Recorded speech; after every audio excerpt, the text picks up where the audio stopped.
Hello everyone, welcome back to Eklavya Study Point. आज हम class 9 की हिंदी बुक क्षितिज से अध्याय 12 ग्रामश्री की व्याख्या देखने जा रहे हैं। जो हमारा यह अध्याय है ग्रामश्री, इसके लेखक हैं सुमित्रा नंदन पंत जी। तो सबसे पहले हम शुरुआत करते हैं अपने अध्याय की कवि के परिचय के साथ। तो इस अध्याय के कवि हैं सुमित्रा नंदन पंत जी। जैसे हमारा जो हिंदी साहित्य है उसमें एक छायावादी युग, बहुत सारे युग होते हैं, उसमें से एक होता है छायावादी युग जिसके 4 स्तंभ होते हैं। और उन 4 स्तंभों में से एक स्तंभ जो है सुमित्रा नंदन पंत जी का ही योगदान है। 4 स्तंभों में से एक जो है उसमें। और सुमित्रा नंदन पंत जी जो है उनका जन्म सन 20 मई सन 1900 में हुआ था। अल्मोड़ ज़िले के कौसानी याम में हुआ था। ये एक जगह है अल्मोड़ ज़िला जिसकी कौसानी है, और याम एक जगह का नाम है जहाँ पे सुमित्रा नंदन पंत जी का जन्म हुआ था। और सन 1968 में इन्होंने हिंदी में सबसे पहले ज्ञानपीठ पुरस्कार विजेता रहे हैं सुमित्रा नंदन पंत जी। और इनको कृतियाँ वीणा, पल्लव गुंजन, स्वर्णधूल, युगपत, उत्तरा, अतिमार, रजत, रशीम आदि अल्मोड़ जैसे कई तरह के मनोहारी और प्राकृतिक चित्रण करते हैं। और जो रश्मि आदि अल्मोड़ के पर्वतीय अंचल की गोद में पले बड़े पंत जी अपनी कविताओं में मनोहारी प्रकृति का चित्रण करते हैं। क्योंकि ये पर्वतीय अंचल में ही पले बड़े हैं तो इसलिए इनका जो अध्याय होते हैं, जितने भी कविताएं होती हैं, उसमें वो प्रकृति का ही चित्रण करते हैं। और इसलिए उन्हें प्रकृति के चित्तेरे कवि भी कहा जाता है। और सुमित्रा नंदन पंत जी जो हैं उनकी मृत्यु जो है वो सन 28 दिसंबर सन 1977 में हुआ था। और आज की हमारी सबसे पहली पंक्तियां हैं। फैली खेतों में दूर तलक मखमल की कोमल हरियाली, लिपटी जिससे रवि की किरणें चांदी सी उजली जाली, तिनकों के हरे हरे तन पर हिल हरित रुधिर है रहा झलक, श्याम भूतल पर झुका हुआ नभ का चिर निर्मल नील फलक। तो जो प्रस्तुत पंक्तियां हैं उनका भावार्थ क्या है? ये जो प्रस्तुत पंक्तियां उसमें कवि जो हैं हमारे सुमित्रा नंदन पंत जी वो हरी भरी धरती की प्रकृति के सौंदर्य का बड़ा ही मनोहर चित्रण करते हैं। जो हमारी प्रकृति है उसका बड़े ही मनोहर तरीके से व्याख्या बताते हैं कवि यहाँ पे। और वो कहते हैं कि गांव में चारों तरफ क्या होती है, हरियाली फैली होती है। और जब सुबह सुबह जब इस पर ओस पड़ती है, उसकी बूंदें गिरती हैं, तो सूर्योदय के बाद जब सूर्य की किरणें इन बूंदों पर डलती है तो सारा जो वातावरण होता है वो झिलमिला जाता है और चमक उठता है। और ऐसा प्रतीत होता है जैसे कि खेतों की हरियाली के ऊपर चांदी की एक चादर सी बिछ गई हो। जब सुबह सुबह खेतों में क्या होता है, रात भर ओस पड़ती है तो सुबह सुबह ओस होती है, और जब सूरज उगता है तो भी जब सूरज की किरणें जो हैं ओस पर आती है तो ऐसा चमक उठता है, तो ऐसा लगता है कि खेतों में जो है ना वो चांदी की एक चादर सी बिछ गई है। तो ऐसा होता है गांव में सुबह सुबह का दृश्य। और नए नए उगे हुए जो हरे पत्ते होते हैं उन पर जो सूर्य की किरणें पड़ती हैं तो ऐसा लगता है मानो सूर्य की किरणें उनके आर पार चली जा रही हैं और उनके अंदर स्थित हरे रंग का खून स्पष्ट दिखाई दे रहा है। तो जो न्यू पत्ते निकलते हैं नए नए, उनमें जब सूरज की किरणें जाती है तो ऐसा लगता है सूर्य की किरणें वहाँ से आर पार हो जाएंगी और जो उनके अंदर का खून, जो उनका रंग रूप होता है वो पूरा दिख जाता है। और जब हम दूर से इस वातावरण को निहारने लगते हैं तो हमें ऐसा प्रतीत होता है कि नीले रंग का आकाश जो है झुककर खेतों की हरियाली के ऊपर अपना आंचल बिछा रहा है। मतलब जो आकाश होता है नीले रंग का, वो ऐसा प्रतीत होता है कि वो खेतों झुक गया है वो नीचे, और खेतों पर अपना जो प्रभाव है, जो आंचल है वो बिछा रहा है। तो ये दृश्य बताते हैं खेतों का सुमित्रा नंदन पंत जी सुबह सुबह। और फिर नेक्स्ट पंक्तियाँ क्या हमारी। रोमांचित सी लगती वसुधा आई जो गेहूं में बाली, अरहर सनई की सोने की किंकिणियाँ है शोभाशाली, उड़ती भीनी तैलाक्त गंध फूली सरसों पीली पीली, लो हरित धरा से झांक रही नीलम की कली तीसी नीली।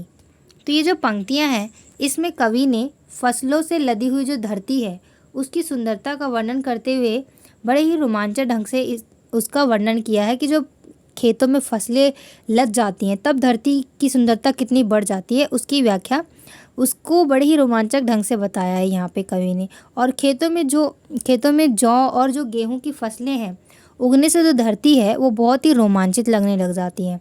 जैसे कि जौ में फूल निकलते हैं तो फूल जौ की जो खेतियाँ होती हैं, बालियाँ होती हैं, और गेहूँ की जो बालियाँ होती हैं, तो उससे क्या होता है, जो खेत होता है ना, जो धरती होती है, बहुत ही रोमांचित और सुंदर लगने लगती है।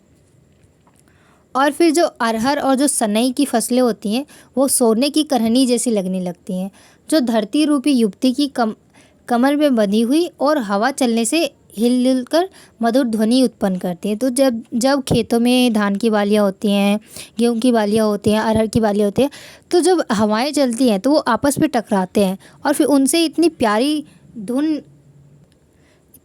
धुन उत्पन्न होती है, तो लगता है कि जैसे कोई मधुर ध्वनि बज रही हो, मधुर ध्वनि उत्पन्न हो जाती है उन बालियों के आपस में हिलने से। और जो सरसों के जो फूल होते हैं वो जब खिल जाते हैं तो वातावरण में एक खुशबू जो बहती ही बहती है और धरती की जो प्रसन्नता है और जो सुंदरता है वो 4 गुनी हो जाती है और भी ज़्यादा बढ़ जाती है जब सरसों में फूल खिल जाते हैं। और जो ये हरी भरी धरती है उसकी सुंदरता को बढ़ाने के लिए अब जो तीसी होता है उसमें नीले फूल निकलते हैं।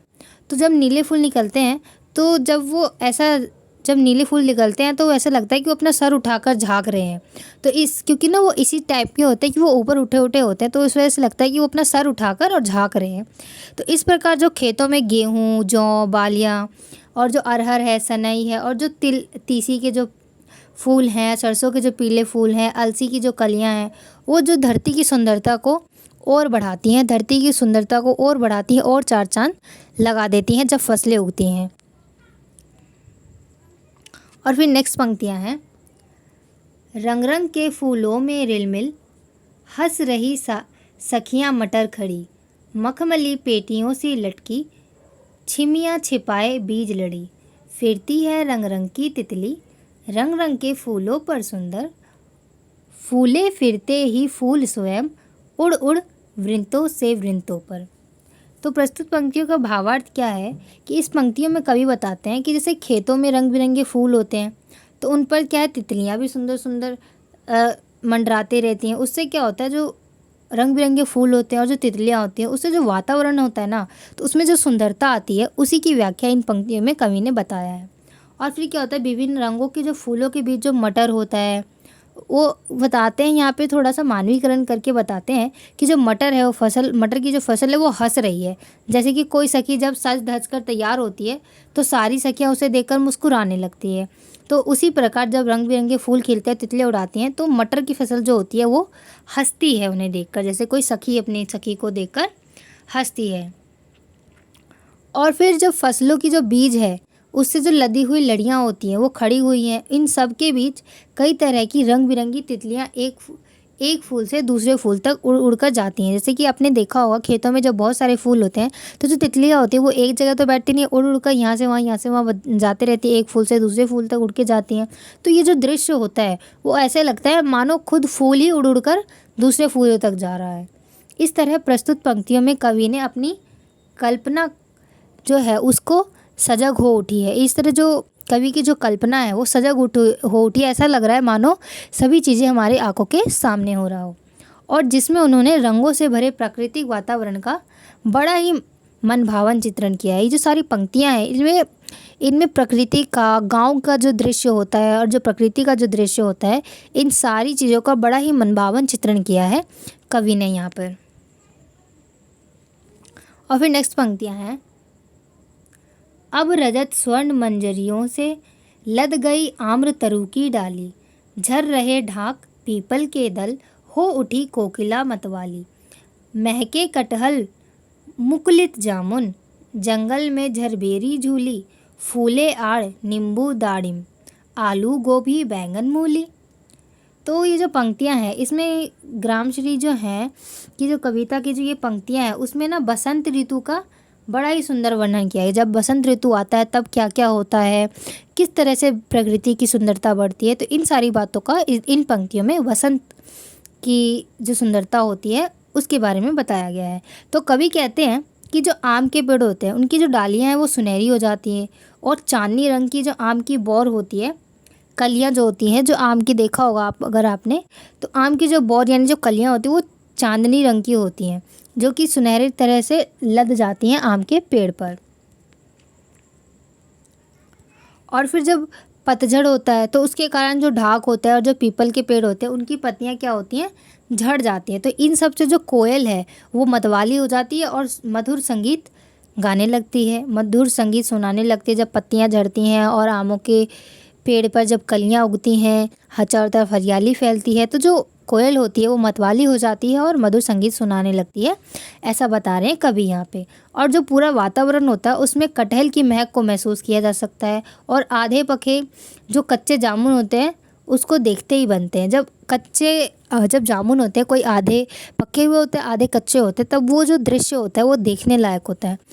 और फिर जब झरबेरी बेरों से लद चुकी है, जो एक बेर होती हैं उनसे जब जो हमारी बेल की जो झाड़ियाँ होती है वो जब लद जाती है और जो खेतों में कई तरह के फल एवं सब्जियाँ उग चुकी हैं, जब बसंत ऋतु आता है तो क्या होता है, पतझड़ भी होता है, फूलों में नई नई कलियाँ उग रही होती है, पेड़ों में नए नए पत्ते आ रहे होते हैं, नई नई कलियाँ उग रही होती हैं।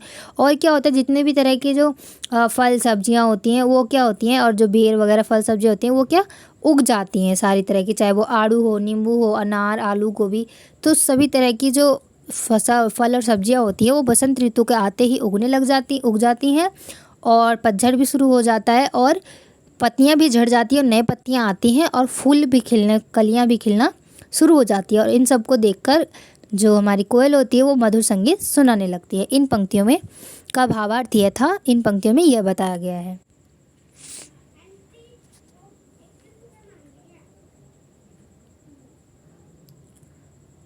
और जो अब अगली पंक्तियां हैं हमारी वो है, पीले मीठे अमरूदों में अब लाल लाल चितिया पड़ी, पक गए सुनहरे मधुर बेर, अवली से तरू की डाल जड़ी, लहलह पालक महमह धनिया, लौकी और सेम फैली, मखमली टमाटर हुए लाल, मिर्चों की बड़ी हरी थैली।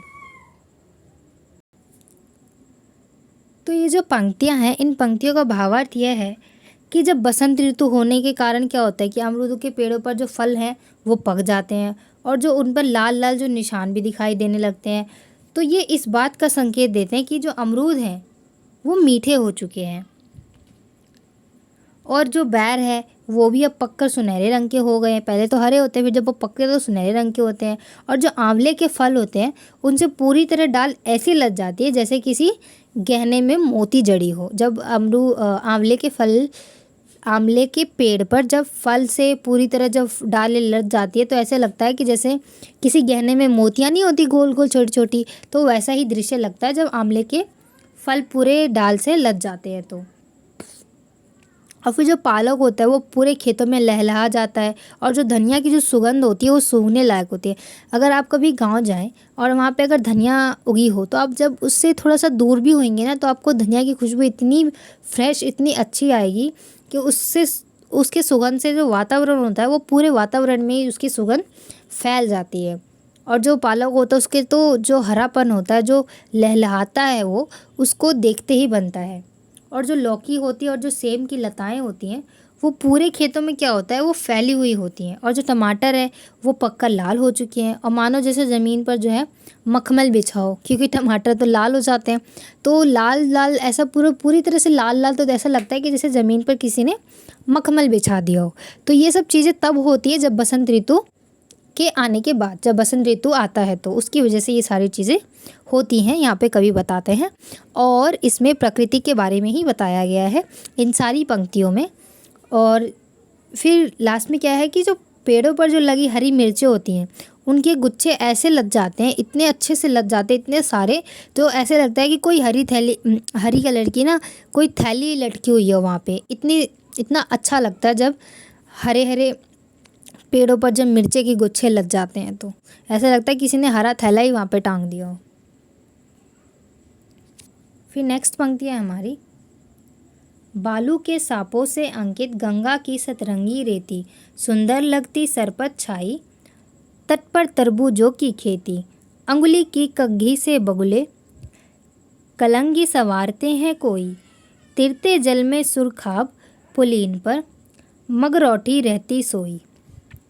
तो इन पंक्तियों में जो कवि हैं वो गंगा तट की जो सुंदरता है गंगा तट का, उसके बारे में वर्णन करते हैं। यहाँ पे अभी तक तो प्रकृति का हो रहा था, अब गंगा के तट की जो सुंदरता बढ़ती है उसके बारे में बताते हैं। फिर कवि जो सुमिता नंदन पंत जी हैं वो बताते हैं कि उनके अनुसार जो गंगा के किनारे जो रेत है वो टेढ़ी मेढ़ी कुछ इस तरह फैल जाती है जैसे कोई सांप बालू पर अपने निशान छोड़ गया हो। तो वो बसंत आता है, फिर हवाएं चलती हैं और नदियों के जो आसपास जो बालू होते हैं वो इस तरह फैल जाते हैं ना, तो लगता है ना ऐसे देखने में कि उस पर कोई सांप चल के गया हो और अपना निशान छोड़ दिया हो। इस तरह से वो फैल जाते हैं गंगा तट के किनारे की जो बालुएं होती हैं। और जो वो रेत होती है उस पर जब सूर्य की किरणें पड़ती हैं तो रंग बिरंगी नज़र आती हैं। और जो गंगा के तट पर बिछी घास और जो तरबूजे की खेती होती है बहुत ही सुंदर दिखाई लेती है। अगर आप कभी गांव जाएं या किसी गांव जैसे इलाके में जाएं तो आप देखेंगे कि जब तरबूज का सीज़न हो तब तो आप देखेंगे कि जो नदियाँ होती हैं, नदियों के किनारे जो बालू होते हैं वहाँ पे ना तरबूज उगाए जाते हैं। और जब बालुओं पर सूरज की किरणें पड़ती है तो ऐसा लगता है कि सब कुछ रंग बिरंगा नज़र आता है। और फिर जब बालुओं में जब तरबूज की जो सुंदर सुंदर जो लड़ियाँ बिछी होती हैं उससे ऐसा लगता है मानो गंगा के तट पर बहुत सारी तरबूजों की जब खेती होती है तो तरबूज बहुत बड़े बड़े होते हैं, पूरे रेत में ही बिछ जाते हैं। तो बहुत ही मनोहर होता है यह दृश्य भी। और फिर बताते हैं कवि यहाँ पे कि गंगा के तट पर जो शिकार करते हुए जो बगुले होते हैं वो अपने पंजों से कलंगी को ऐसे सवार रहे हैं मानो वे कंघी कर रहे हो। तो जब वो शिकार करते हैं, जो बगुले होते हैं जो सफ़ेद कलर के होते हैं बगुले, आपने देखा होगा तो जो बगुले जब अपना शिकार करते हैं तो ऐसा लगता है जब पंजों से वो करते हैं तो ऐसा लगता है कि वो कंघी कर रहे हैं, अपने बालों को संवार रहे हों। और फिर सुरखाव या चक्रवात पक्षी जल में तैर रहे हैं और मगरोठी पक्षी आराम से सोए हुए हैं। फिर जब चक्रवात आता है या सुरखाव आता है, चकवा एक तरह की पक्षी होती है जिसको चक्रवाक पक्षी भी कहते हैं। तो वो जब जल में तैर रहे होते हैं और जो मगरोठी पक्षी ये भी एक तरह की पक्षी होती है तो वो क्या होती है, वो आराम से सोए हुए होती है। यहाँ पे कवि इन पंक्तियों में यह बताते हैं गंगा किनारे का दृश्य किस तरह से मनोहरी होता है। और फिर नेक्स्ट पंक्तियाँ हमारी, हसमुख हरियाली हिम आतप सुख से अलसाए से सोए, भीगी अधियाली में निशी की तारक स्वप्नों में से खोए, मरकत डिब्बे सा खुला ग्राम जिस पर नीलम नभ आच्छादन, निरूपम हिमांत में स्निग्ध शांत निज शोभा से हरता जनमन। तो ये जो पंक्तियां हैं इसमें ग्राम सीरीज की जो पंक्तियां हैं, इन पंक्तियों में कवि ने गांव की हरियाली, शांति और जो प्रकृति होता है उसकी सुंदरता को बड़े ही सरल तरीक़ों से वर्णन किया है। और उनके अनुसार क्या होता है, जब सर्दी की धूप होती है तो जब सूर्य की किरणें जब खेतों की हरियाली पर पड़ती है तो वो इस तरह चमक उठते हैं ना कि मानो कि वो खुशी से झूम रहे हों। जब सूरज की किरणें पड़ती हैं किस पर, खेतों की हरियाली पर, तो ऐसा लगता है कि बाद में वो खुशी के कारण झूम उठे हों। और फिर जो कवि को ये दोनों जो है ना वो आलस्य से भरे सोए हुए प्रतीत होते हैं। सर्दी की रातों में ओस के कारण भीगी हुई जान पड़ रही है जिनमें तारे मानो किसी सपने में खोए हुए लग रहे हैं। तो जब सर्दी की रात में अगर आप देखेंगे तो जो घास होता है उन पर ओस पड़ी होती है बहुत सारी, और जो तारे होते हैं वो बहुत कम दिखाई देते हैं। तो इसलिए कई बोलते हैं कि ऐसा लग रहा है तारे जैसे सोए हुए हो, किसी स्वप्न में खोए हुए हों। और इस वातावरण में जब पूरा गांव किसी रत्न की तरह लग रहा होता है तो जिसे आकाश में नीले रंग की चादर ओढ़ रखी हो, तो इस सिचुएशन में क्या होता है, इस वातावरण में कि जो गांव होता है वो किसी रत्न की तरह लगता है और उसको किसने ढक रखा होता है, आकाश ने, जो नीले रंग का होता है। ठीक है। और इस प्रकार जब शरद ऋतु के जब अंतिम कुछ दिनों में जब गांव के वातावरण में अनुपम शांति की अनुभूति हो रही है जिससे गांव के सभी लोग बहुत प्रभावित हैं। जब सर्दी आती है तो बहुत ही शांति हो जाती है, सभी लोग अपने अपने घरों में चले जाते हैं ज़्यादा जल्दी रात में। तो इस वजह से क्या होता है, गांव में अलग ही तरह की शांति आ जाती है। पर जब इससे क्या होता है, सभी लोग प्रभावित हैं ऐसा दिखता है। और फिर इस अध्याय में कवि ने पहले प्रकृति के बारे में बताया, किस तरह से ये पूरा अध्याय ग्रामश्री के ऊपर यानी गांव के ऊपर था। इस अध्याय में बेसिकली कवि ने गांव के बारे में बताया है, किस तरह खेतों की हरियाली और जो नदी के किनारे का जो तट होता है उस तट का मनोहर वर्णन किया है। और जब सर्दी का समय आता है तब किस तरह से वातावरण होता है, बसंत ऋतु में किस तरह का वातावरण होता है, इन सारी चीज़ों का व्याख्या किया है ग्रामश्री कविता में सुमित्रा नंदन पंत जी ने। अगर आपको कोई क्वेश्चन है, कोई चीज़ समझ में ना आई हो तो do right in the comment section. And if you like the video then don't forget to like, share and subscribe. Thanks for watching.